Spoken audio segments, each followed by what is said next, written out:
This broadcast is the property of Co-Dependents Anonymous. Reproduction without written permission from Co-Dependents Anonymous is not permitted. Oxygen mask on, you cannot help others.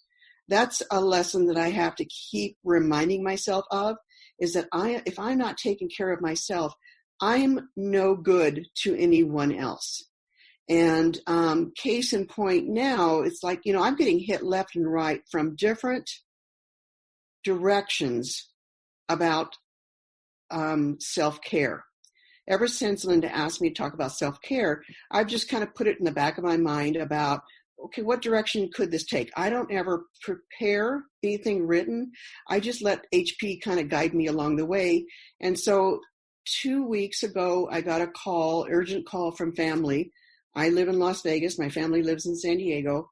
And I was able to get down to San Diego. And it turns out that the family was not keeping me informed of my mother's condition, to the point that I spent a week there only to realize that there was no way currently under the circumstances that she was in at that moment, emotionally and physically, she's no longer able to be home alone. So I had to look at, she said, well, can you stay an extra week? And I said, there's no way. I've got too many appointments. I'm self-employed, so thank God I have some flexibility. But I had certain things that I had moved to this week and the weeks after that. And I said, you know what, there is no way. And there's no one in the family who can be here with you to help get you back to where you need to be. So I said, the alternative is you're coming home with me. And I knew that that was something that was necessary. I don't think I had my mind wrapped around too clearly what that was going to mean, meaning that she needed to become my primary focus for a bit until we could get things turned around. In the first few days, I was thinking to myself, this may not be possible. This may be the beginning of the time where we have to decide that family discussion and decision of, can mom really live alone? And, being with a parent who has always been the strong one, to see them in a weakened state gives me a whole different perspective of my mom, and also gave me a whole perspective of what my children had to go through during the November-December adventure with my back, and how scary that must have been for them, to the point that my daughter told me yesterday, she said, Mom, my trauma from what we went through with you, because she did become my primary caretaker. She got leave from work to be with me pretty much 24/7 in the hospital until I could get home and get back on my feet. And she said, I'm still in trauma. Now, my daughter has never been to a recovery program, but my daughter does get recovery through me. And she's working with my therapist, whom I trust completely, who has years and years of 12-step program behind her. So I know that she's getting program. For my daughter to be able to say, Mom, I don't know how much I can truly give, because right now I'm still trying to replenish what got depleted when I was taking care of you. And I will help you to the best of my ability, but there are going to be certain limits that I'm not going to be able to do, and we're going to have to seek other sources. Now, part of me wanted to get snippy with that one, because how dare her?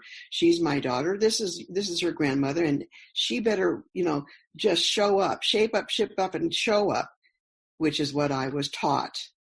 And then in my brain, HP kind of said, oh, don't say that. She's practicing recovery. She's practicing self-care that you have taught her through your recovery process. So there are some times where I literally am very pleased that my children, adult children, are getting recovery through me, even though they're not spending the time in the rooms. And there are other times that I am not very happy that they are quoting recovery back to me when they haven't been in the bloody room. So, so now what, and you know what I love is that she can have what I call uncomfortable conversations. The conversations that she needs to have with me that are uncomfortable, that could cause me to be fill in the blank, pissed off, rejected, uncared for, whatever it may be. But, you know, they're uncomfortable conversations that need to happen versus having her withhold and not have those conversations. So again, this is something that she has learned from me, to have those uncomfortable conversations and to be able to say what you mean what you say, and not say it mean, and be heard. All of which, again, I did not learn in my growing up. Did not start learning until I started working with my therapist, which goes back 20 plus years, and from working the 12-step with CoDA. The self-care, when I came out of the hospital, I really it was like a wake-up call for me. Do I want to live as healthy and productive of a life for however long I have left? And how can I minimize the possibilities of me having to be reliant upon the care of others, including my children? And so I really had to look about, okay, Gail, are you really taking care of yourself? What are the ways that, I had to do my inventory sheet. Where are the areas of my life that I am taking care of myself? In those areas, could they be improved?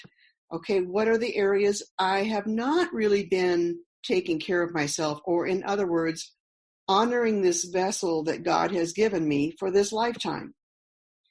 For those of you that do know me, I am physically, prior to the surgery, very active. I love to run. I've been in 6 half marathons.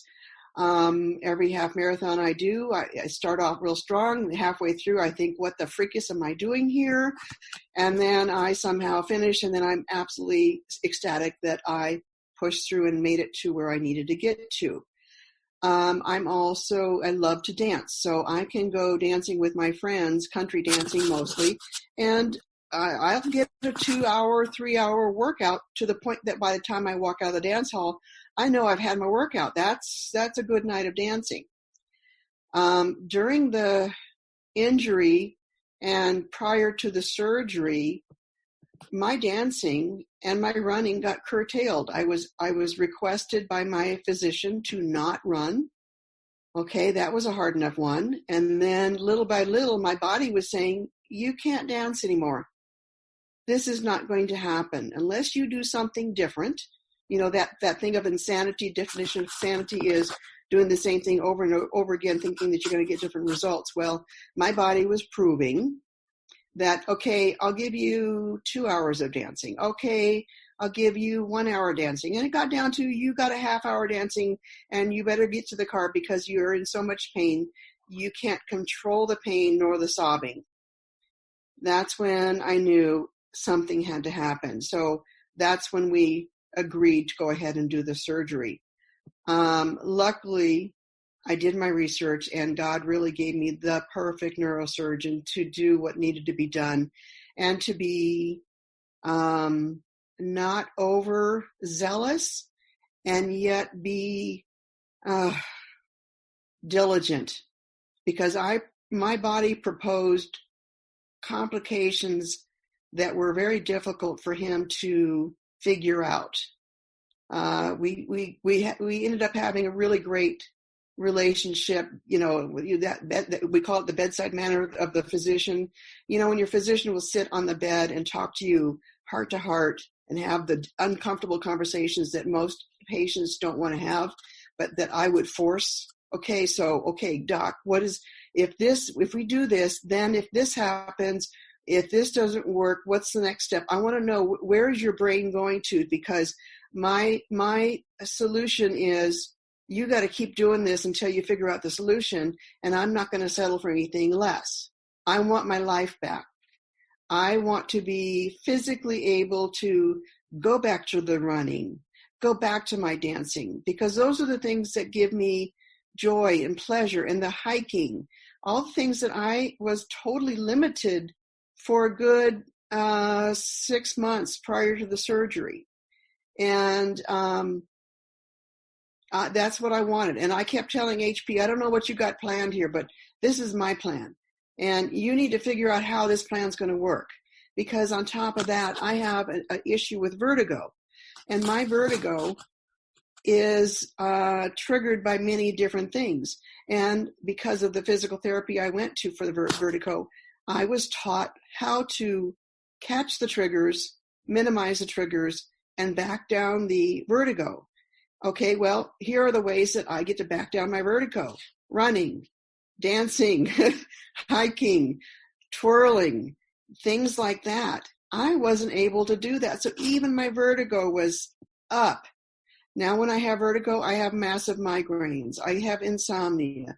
So I had to figure out how I was going to manage to get to the other side of this challenge, and figure out how I was going to get to where I needed to get to. I'm not a patient person.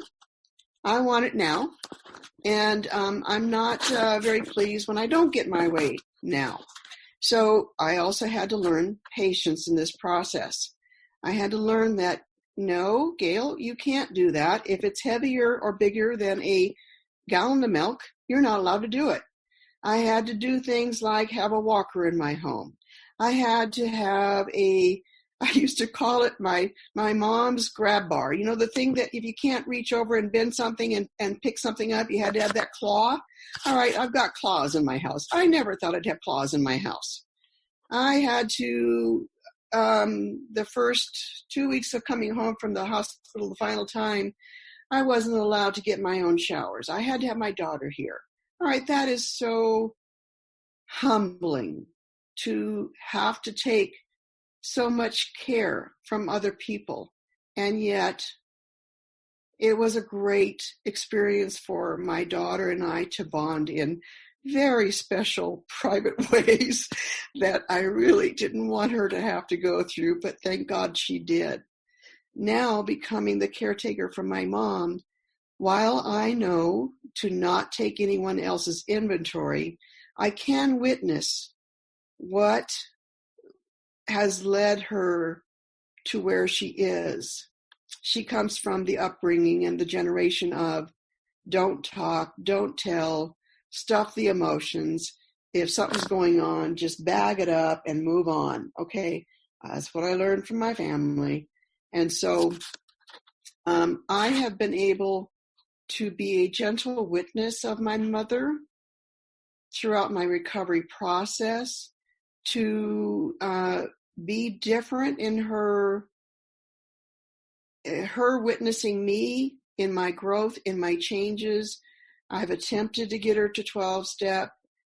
It worked for a little bit of time, but it was just too much for her. And I just had to realize she wasn't ready, so she was going to get recovery through me. And so I've been extremely gentle with the process, but I did some inventory in my own mind of what I witnessed of my mother not doing self-care. In other words, what did I learn from her growing up that I needed to work on in my recovery? Because I really hadn't taken that inventory of how far I had come.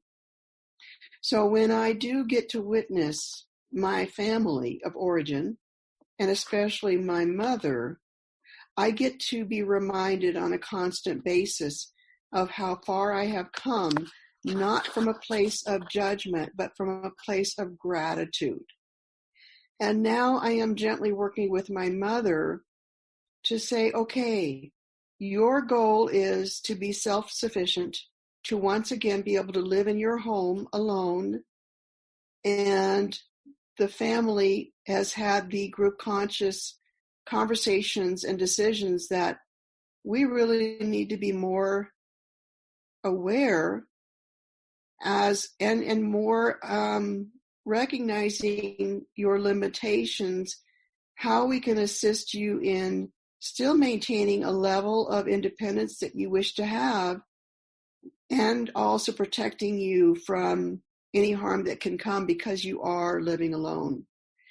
And so I am getting to see this on so many levels, from so many directions. Sometimes I'm not happy with HP to give me these different perspectives because it hurts. It's painful. I'm having to look at my mom's declining health. I'm also having the opportunity to spend some amazing quality time with her here in my home, and to nourish her and comfort her and be there in a way that I can be there, in a way that my family at this moment cannot be, physically, emotionally, spiritually.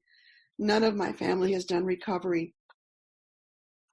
And they don't get to experience as much of the recovery through me as my mom does. And yet I know they're getting some. And so just like we in CoDA learn how to have round robin discussions and everyone to be able to say their piece and say their mind and make suggestions for the good of the order and all of these things, this is something that now, as a family, we're starting to establish. My family tends in the past to keep information from me that they think is going to make me worry, which now I think they're finally realizing that the less that I know what's going on means I'm more suspicious that there are things going on that I need to be concerned with. And during my moving, my back surgery, my recovery, I wasn't able to even make that 5-hour drive to San Diego. I could not physically do that. And so now I'm in a position where I can go down there more often and be able to be there and witnessing and assisting the family. Self-care for me also, it's beautiful because some of the other the extended family members who do have 12-step recovery from various different programs that I am talking with as well in the evening time, because they become our team of care for my mom, is they're reminding me, what did you do today, Gail, for your self-care? I'm so grateful that I have people in my life that will say that to me. What are you doing today? What are you going to do tomorrow to provide for your self-care? And the first couple days of this time here in my home, where she was declining quickly, it was everything I could do to focus on what I needed to do to turn it around for her. And the little girl in me was scared. The big girl was scared. And thank God I have people in recovery in my life that are reaching out to me. I do not isolate. That's one thing I did very well growing up. And through my adulthood before CoDA was I isolate. I'm the person who is self-sufficient. I've been divorced for 25 plus years. I am my sole provider. And I have gone through so many battles, emotionally, physically, relationship-wise, raising my kids to be self-sufficient, strong individuals who could speak their mind. The thought that I could have any weakness, and weakness, I don't mean weakness meaning inability. When I can recognize I'm currently unable to physically care for myself when I was going through my challenges. I'm physically unable to maintain my sanity and my serenity without having my program. There are times where I couldn't make it to a meeting, but yet my CoDA sisters, we would do a group call. They would come to my home. We would do meetings one-on-one in my home or groups. I have, through this program, learned that I cannot afford to isolate.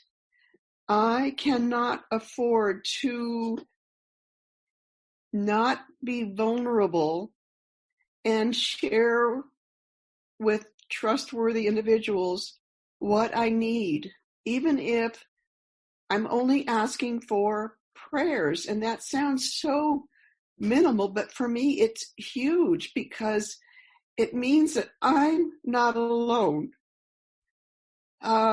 Prayers to me growing up and God to me growing up were unreliable. The God that I learned to have in relationship growing up did not answer my prayers. My prayers were to stop the abuse, the physical abuse, the emotional abuse, the spiritual abuse, and the sexual abuse. I wanted God to stop those things. And when that didn't happen, then I started to pray that, all right, take my abusers away. Kill them. Do whatever. Let them die. I was wishing for them to die. Then when God didn't answer that one, say, okay, fine. Then let me die. I can't do this anymore. And I've been in and out of relationship with God for the entire of my life. I would rejoin God through various different forms of churches I would go through. I do classify myself as a spiritual Heinz 57 mixed breed because I take pieces of different belief systems to make who I am. I am also what I call a recovering Catholic. Thank God I'm pretty much at peace with that part of my life.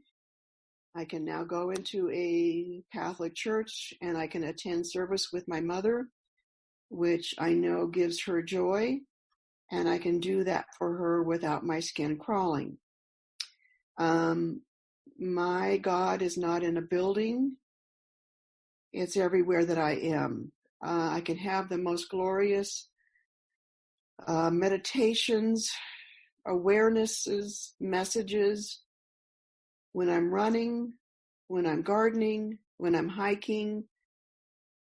Believe it or not, when I'm line dancing, because I leave my body and I'm just doing the movements that I have learned, and I can get messages.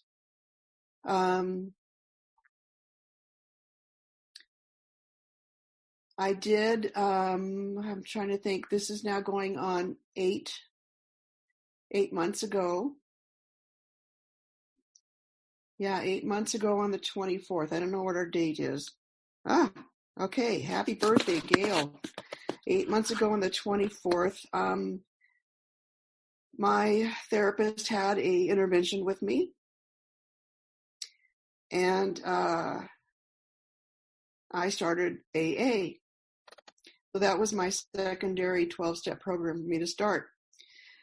This person who thought she was taking care of herself was using the alcohol for the emotional pain I was in because my husband died 3 years ago. And we were together for 3 short, beautiful years, but he was the one I waited a lifetime for.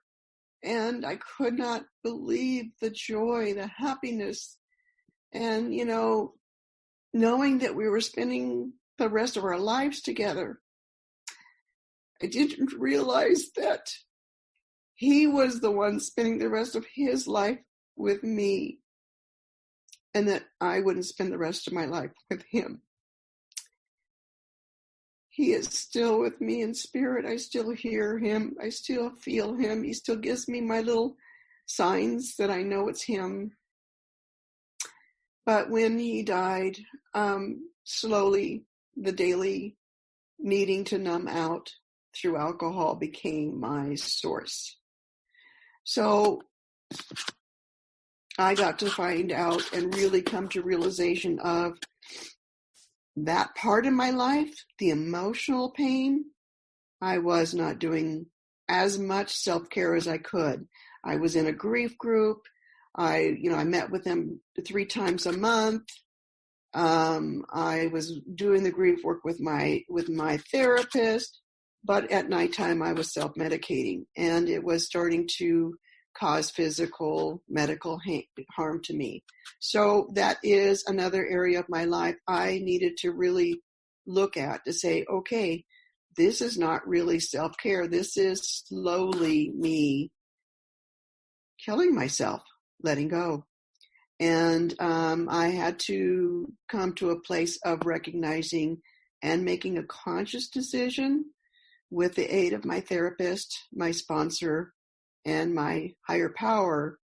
I finally came to the decision, the first time after losing Dennis, that I wanted to live.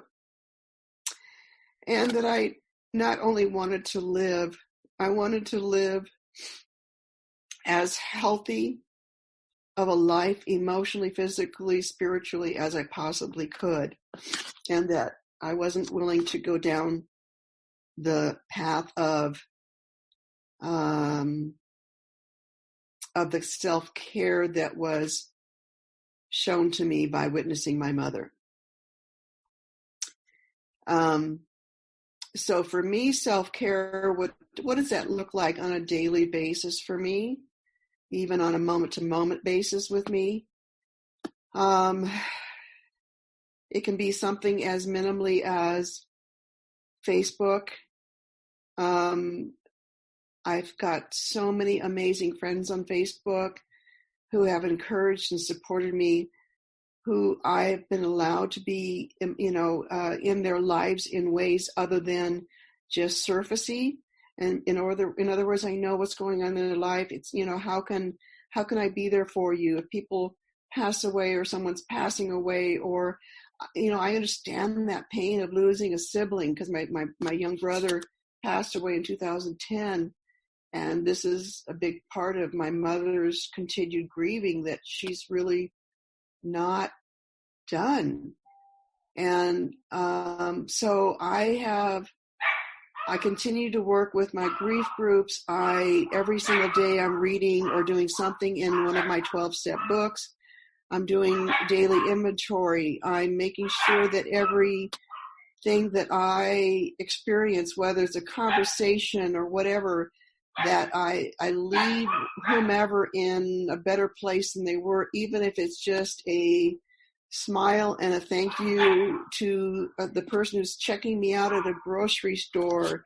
If it's just a smile to somebody that I pass on the streets, it may mean that I need to have a bath soak night, because there's something about me and water. I love to soak. It could be me going for a walk. It's me going dancing. If I don't go dancing, my inner biatch comes out. I'm not a happy camper. Self-care to me right now is making sure that I get enough sleep whenever possible. There are some times there that, it may mean that I have to catch up and do a little nap time. It may mean that, when I drive in my car, rarely do I listen to my radio. My AA group has amazing CDs that I get. It's a borrowing library, and I borrow the CDs on a weekly basis, and that's what I listen to. I listen to recovery, and it's amazing how each CD that I get hits me in a different way. And then one of the CDs that I knew that I just grabbed by error, they started talking about adult children of alcoholics, and I'm like saying to myself, well, why do I have this CD? I don't need to have this.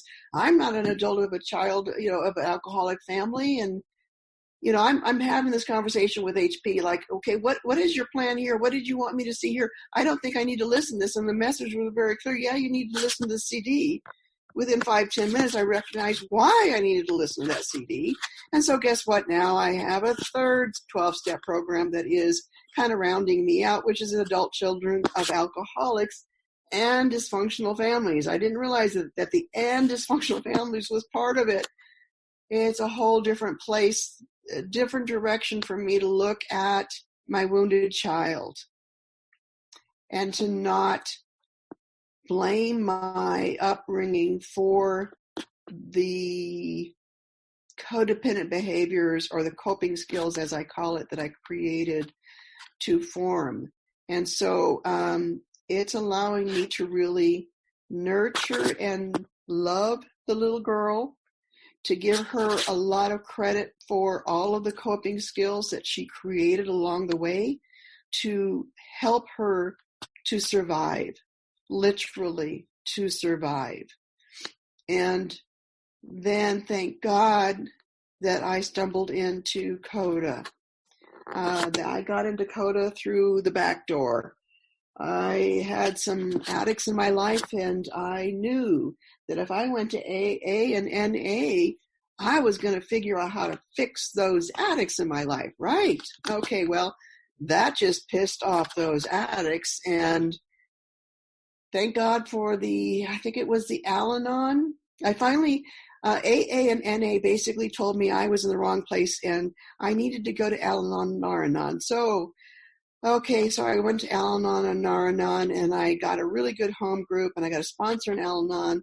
And after about, 2-3 months of working with them, they were the one who said, when are you going to stop working on the addicts in your life and start working on you?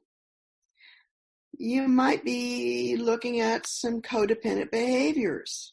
All right, well, thank God she must have felt safe enough, because that really pissed me off. I'm not really sure that I said, I might have had a few colorful words to her. I think I said them kindly enough, but I think I made it pretty clear I was not happy with her assessment.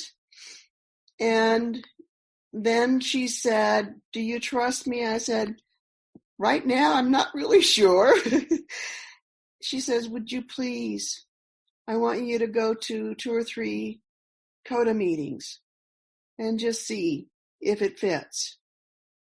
She says, I'm not telling you to walk away from Al-Anon or Al-Anon. I'm just saying, I'd like to see if it's a fit. Well, the first meeting I went to, I sat out in the parking lot, and I watched all those people go in, not in observance, but in judgment. Oh, I can see why that person needs the program. Oh, I can see why that person. I was all over the board, because I was also taught at a young age from a very, the stepfather was very judgmental. And so I judged that was not the right place for me. But somehow HP got me out of my car and got me into the room. I made sure I got in there right at the time the meeting was going to start, so no one would really bug me. They handed me something. They said, we'll let you know when, but we'd like you to read this. And I thought, okay, because of course I'm used to people telling me what to do. Not a problem. So I put it aside and I didn't look at it. Well, HP has a funny humor. I was given the 12 promises. Well, during the meeting, I was listening to all these shares. I was in constant tears. I couldn't stop crying with everyone's share. And all of a sudden, I thought, oh my God, some of these people know my story and they don't know me. And oh my God, some of these people are in so much pain like I am. And oh my God, some of these people have been doing something because they're talking about how it used to be in their past. And I thought, okay, well, I'm not really going to make a decision. My sponsor told me to go to 2 or 3 meetings. Oh, the list of am I codependent happened to be read at that meeting. That was so freaking lovely. That pissed me off. So when the ending of the meeting happened, they finished their meeting and they said, okay, would you mind reading what we gave you? Well, I picked it up off the floor and it was the 12 promises. I think I started crying with 1. I think by number 3, I passed it to the person next to me and said, I can't do this. And I listened to the rest of the promises, bawling my head off. I made sure when I came in, I sat at a chair that was closest to the door so I could escape if I needed to escape. So as soon as the meeting finished, they did that thing where you stand in a circle and you hold hands, which means I'm no longer isolated. And they did the serenity prayer and everything else. And I thought, oh my God, this is a little uncomfortable. As soon as they dropped my hands on either side, I couldn't get out of there fast enough. I didn't want anyone to talk to me. Got in my car and pulled away as quickly as I could, just in case any of them were going to follow me out there. Oh, if someone could have taped me, it would have been like I had just escaped out of the insane asylum and I didn't want anyone to know. Well, my sponsor was waiting for me to report back because she knew I was going that night. That was another thing that was keeping me from not going into the meeting and driving away, was because I knew that my sponsor was going to talk to me after the meeting. Damn it. She was holding me accountable. So when I talked to her, she asked me when the next meeting was, yada, yada, yada. Okay. I did, as you know, if I've been here for X amount of years, you know that I did keep coming back. Now I thought though, okay, here's again, this is my thought process. How quickly can I be fixed? Just tell me what I need to do and let me do it as quickly as I can. And no, I don't need a sponsor to do this. I'm fine. So I tried, to do it my way. And every time, probably for the first 2 years, every time I started feeling better, and typically right about the time that a new relationship would come into my life, I would kind of start missing meetings here and there. And then slowly but surely, I would stop coming to the meetings. And then slowly but surely, my codependent behaviors and dysfunctional relationship stuff would come up. And then all of a sudden, I would be back into I might need to go back to a meeting again. All right, long story short, after about 2 years, I stopped doing that revolving door and realized I really needed to stick with it. And I think that was about the time, quite honestly, that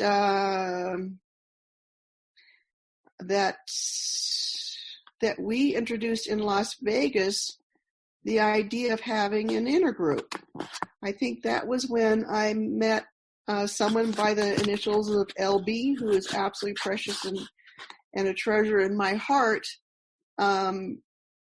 that I started recognizing and realizing that there was service outside of my home group.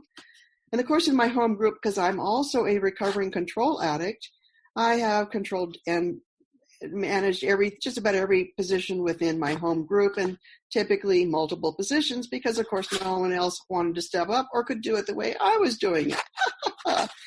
Then I get into intergroup, and I managed, every time that I go from one level of CoDA to another level of CoDA in service work, HP just throws me into the next level of learning and recovery. So when I go from my home group to intergroup, I am thrown into a whole different arena, walking in there thinking, I know it all, I'm good, I know this stuff, and I can, yeah. And then, my humility has to get hit a few times, and I have to make a few amends that because I stepped on toes or I didn't say something right, and the control freak and Oh yes, I've been there many a times, and I've gotten better. But thank God for that, because I learned the process of round robin, and everyone gets to heard, everyone has a voice, all of that stuff, and group conscious decision. And then I get roped into going to be a delegate to this thing called CSC. All right, well, that CSC was going to be in Las Vegas, but then I guess HP said it wasn't my timing. So there was I think it was a family issue happening, and I had to take care of family. So I went with taking care of the family, and I wasn't a delegate in the year of Las Vegas. So the following year they said, well, we need a delegate, and this person can't go, but Gail, you were willing to do it last year, so how about you go this time? I'm like, yeah, sure, what the heck. I thought this is going to be a piece of cake, no big deal. I walk in there and I'm overwhelmed and I don't know what the hell's going on. I'm in this fog and people all around me, and oh my gosh. Okay, so now I get another level of, oh, this is at the world level. Okay. And then they start introducing committees, and I'm thinking, well, do I really want to do a committee? And my sponsor's saying, that would be a great level of upping your recovery, which one feels right for you, and da-da-da. I'm looking at all these committees, and I go to meet some of the people. I have dinner and lunch, and I talk to these people. And, there's 2 or 3 committees. I'm thinking, that might be a good one. That may, and my sponsor said something at the time, which one scares you the most? I thought, oh, well, if I really want to be honest, that would have to be IMC. She says, great, you just picked your committee. I'm like, what? Oh, no. I think I should have a little more experience at the world level before I go. No, she says, I think your HP it's pushing you there. I want you to think about it overnight, and then you're going to talk to me tomorrow and just see what HP has to say to you. Do some journaling. So, all right. So some of you who know me know that is exactly the direction I went. Scared the hell out of me. For the first 2 years, I was drowning, and I thought, okay, I don't think I should be here. This does not really. I feel totally inadequate. But then what it did was it taught me a whole different level of recovery, of healthy relationships, of working through uncomfortable conversations, keeping my judgment aside, looking at all different sides. Oh my gosh.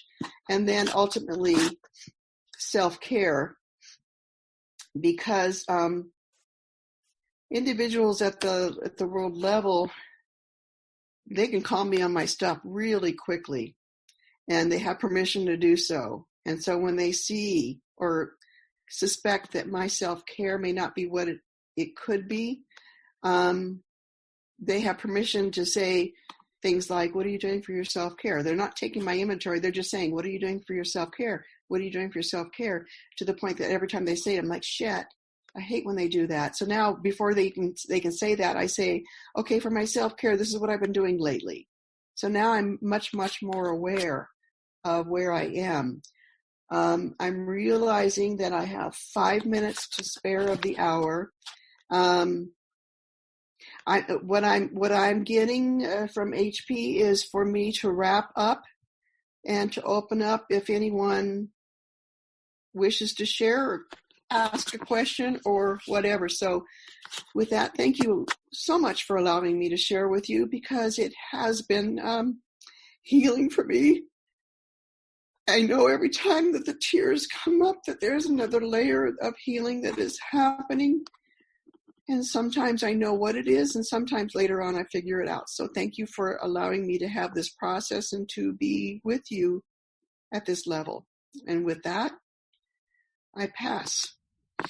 Gail, thank you so very much. Anyone who would like to ask a question, you can do so if you press *6*6. I want to apologize and note that I failed to start the recording promptly. I didn't start the recording until after 12. So there will be a recording, and after about 15 minutes of conversation, I will stop the recording. It's still going on now. I see, and there's a device on your phones that you can raise your hand if you'd like to indicate. I see someone has already unmuted, so go ahead, 650 area code. Yes. Can I be heard? This is John from California. Yes, John. Thank you. I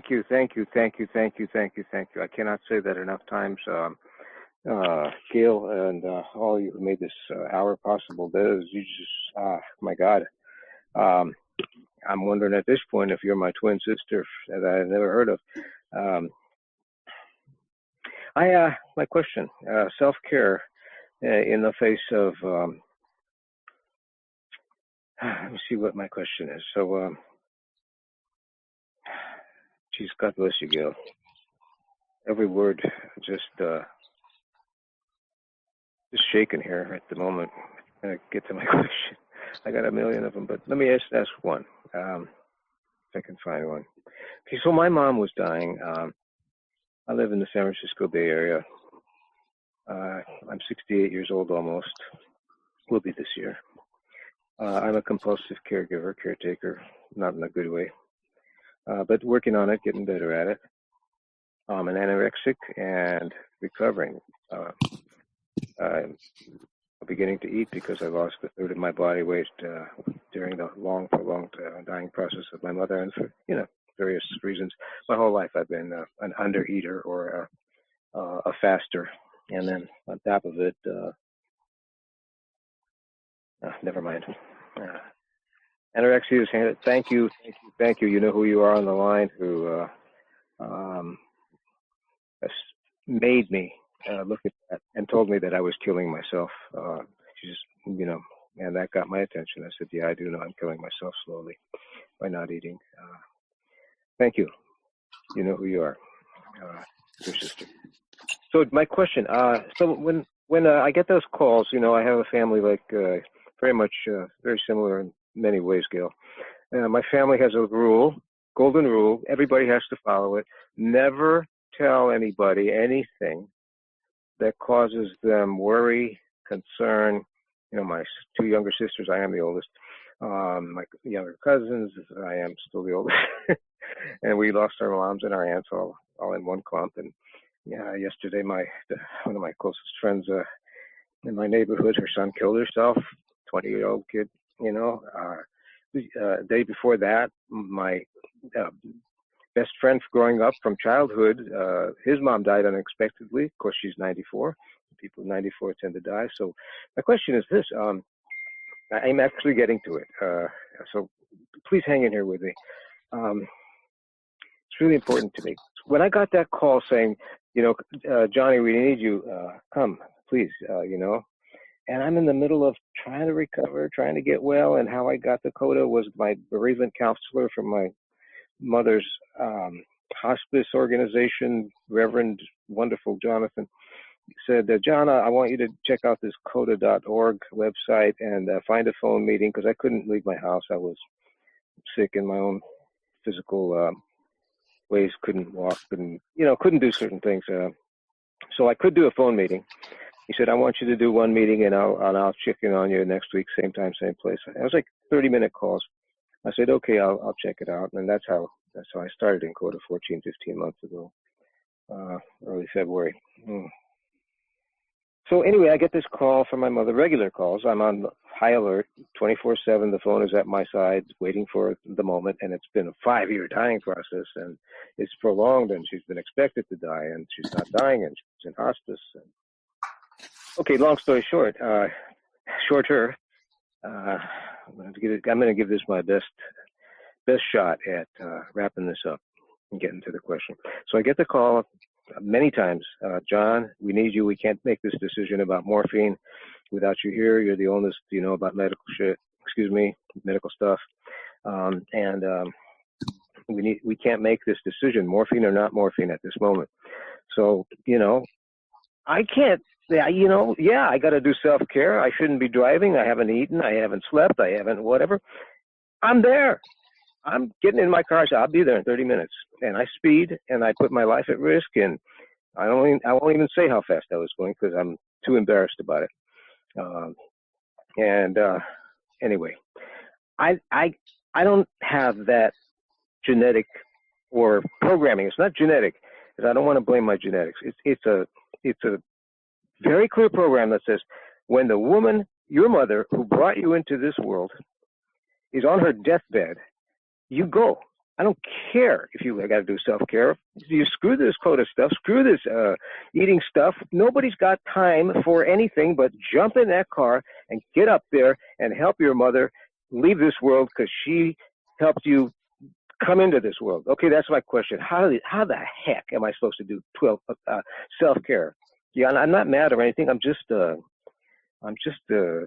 frustrated with the whole bunch of stuff. So that's my question. I finally got to it. God bless you for hanging in here with me. Okay, with that, I pass. May I respond? Please, I would love it if you would. I am not here to give anyone advice. I know that with your sponsor, this is a critical type of question for really truly a sponsor who knows you and that you trust. I'll go back to the oxygen mask. If you die on the way to, how can you be of help to her? There are some times where we simply can't be where we think we need to be because HP will let you know if you're going to make it there or not make it there before she passes.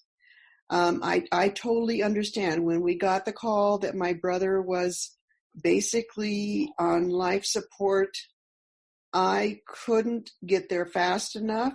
My daughter and I hopped in the car as quickly as we could to make that 5.5-hour drive in less than 5 hours because, of course, my goal is always to beat the clock.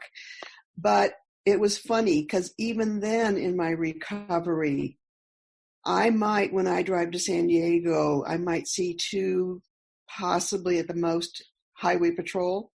There were no less than 14 highway patrol on the road that kept me from doing the speed that I wanted to do. And it was my little gentle reminder from HP saying, I need to get you there in one piece. You're going to be of no good if you crash. You're going to be of no good if, worse happens in the crash. Can your mother really handle losing 2 children at one time?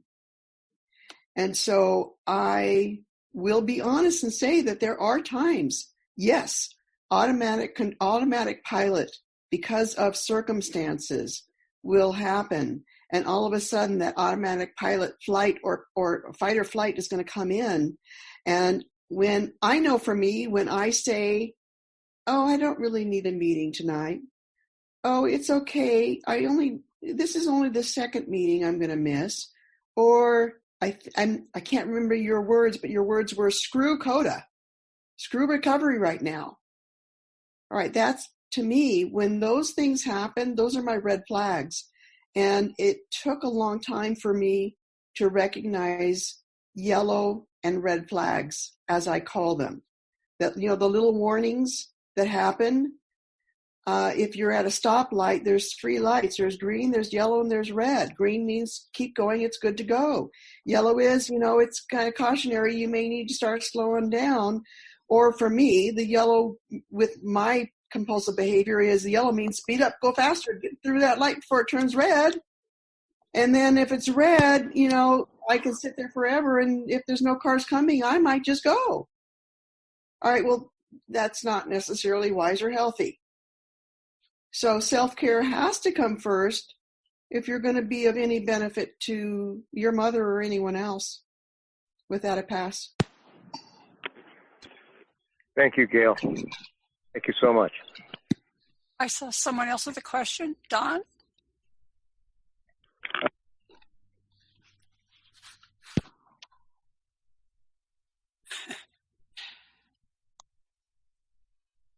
Don, your microphone's on. I assumed that meant you wanted to ask a question. Was I wrong? Can you hear me? No. Now. You can hear me? Okay. Yes. Gail, I hear references to this, but could you speak to the impact of humility on your recovery? Oh, dear Lord. That is such a good question. Oh, my gosh, Don.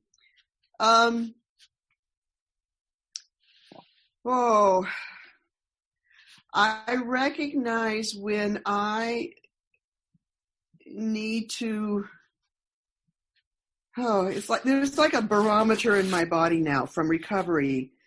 I can feel this bubbling up in my body.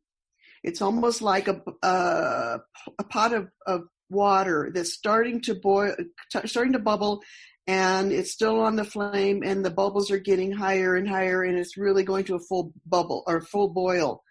And what I've learned through recovery is to not get to the full boil, meaning that it's ready to go over the pot. But when I feel those simmering bubbles, that it's like a warning to me.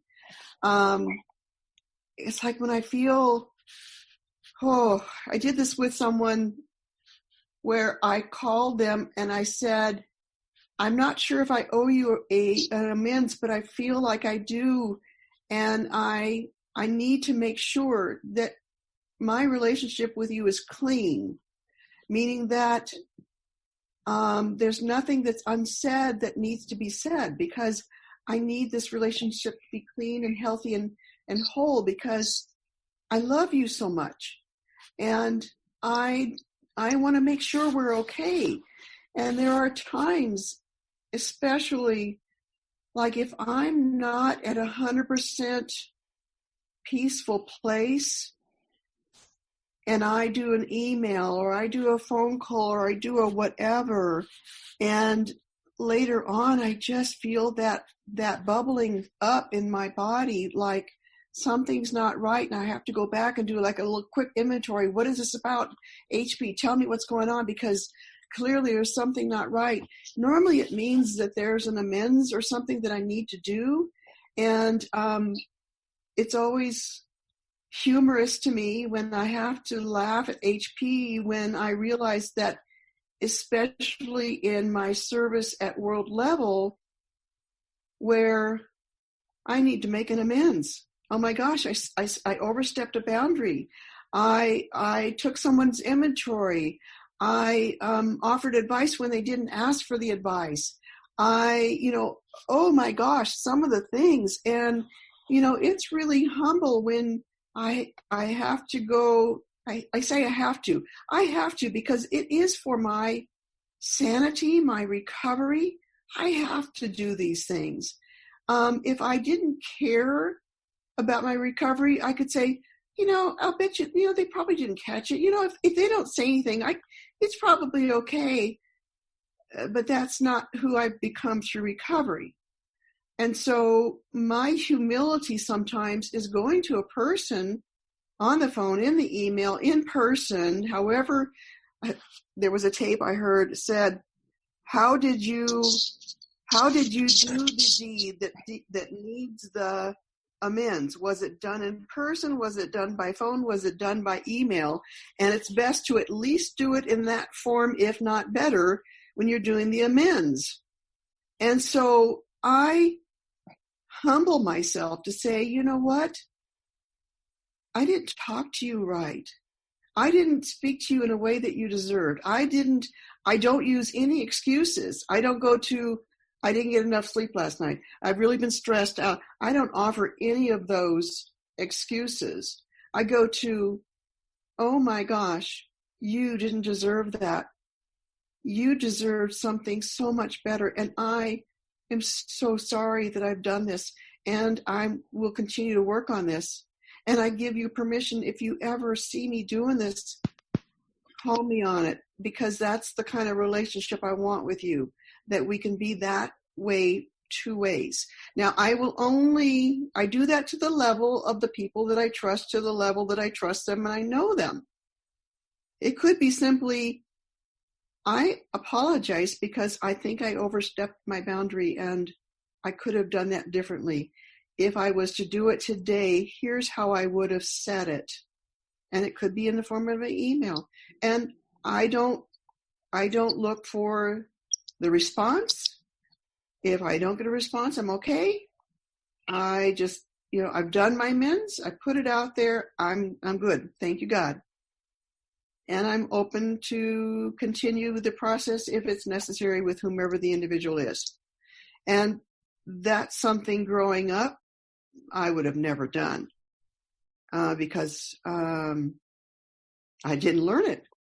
So I think that's the best way of explaining that, Don. Thank you. Thank you, Gail. Thank you very much. I have a question, Gail.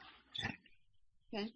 You got into a number of items of self-care, and I was kind of blown away. I said to myself, have you read this somewhere? Because those are so unique and so helpful.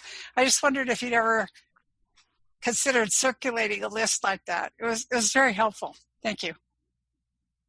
Wow, that's a great question. Oh my gosh, no.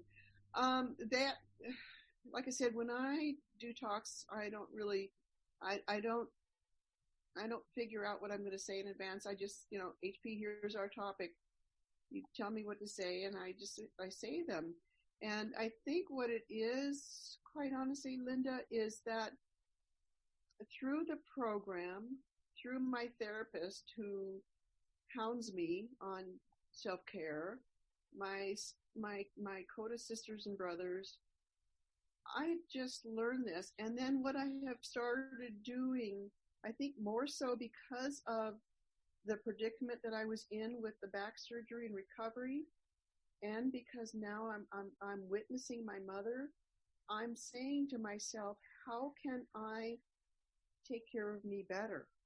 Because, as we mature, again, I don't say I'm aging, I am maturing every single freaking day. But I want to do it in a way that my body is still flexible, strong, physically able to do things, to the point that I'm thinking about literally going back to yoga and giving myself flexibility and, recognizing that maybe, possibly, I'm not always there, that maybe the running is a little harsh on my body because of the impact. Are there other ways? So I had my bicycle that I bought when Dennis died 3 years ago that I never rode, that sat and collected dust until I had to move it to this new place. And I thought, well, damn it, you either use it or you're going to sell it. You spend a lot of money on it. So I took it back to the bike shop I bought it from, and I said, you need to refurbish this and get it ready for the road. And so I'm going to start doing my bicycle little by little to see if that might aid me as well. I'm watching my mother be not flexible and rigid in physical form and not fluid. And I'm saying to myself, I don't want to be this way. I want it differently. So if I follow in her footsteps, which for the most part I do not, thank God, because I am active. In fact, when I went to my surgeon, as he's doing the assessment, he says, he says again, well, how old are you again? And I told him, and he said, well, you're awfully athletic. What do you do? And I told him, he says, I'm amazed and impressed. And I hope that you can keep doing that. I said, well, that's up to you, honey. As long as you get the surgery done and I get my recovery part done, we're going right back there. That's the goal. That's what we're doing here. So I have literally sometimes taken inventory of self-care and been more aware of it when I couldn't do those forms of self-care. And when I was doing the recovery from the surgery, he didn't want me to do physical therapy because he was concerned that the physical therapist might push me beyond my limits. He said, you know what? You know your body better than most people do because of what you do. And he said, so I need you to listen to your body. Your body says it needs to walk. Your body says it needs to do this. If something doesn't feel right, your body is saying, no, you better not be doing that no more. Let's just hold off and go back to the other stuff. So I've learned to listen to my body. And I don't think I shared, when I went off alcohol, cold turkey, I also went primarily vegan vegetarian, which made a huge impact on my health. And so that became a form of self-care. Is, even though I was eating healthy, I was a binge eater. I did go to Overeaters Anonymous at one point in my life, a long time ago. But I thought I was eating healthy, but it turns out that my body really didn't want some of the things I was giving it. So one of the self-cares is do not keep anything in the household that you should not be eating because you will eat it. That's self-care. Pass. Thank you very much.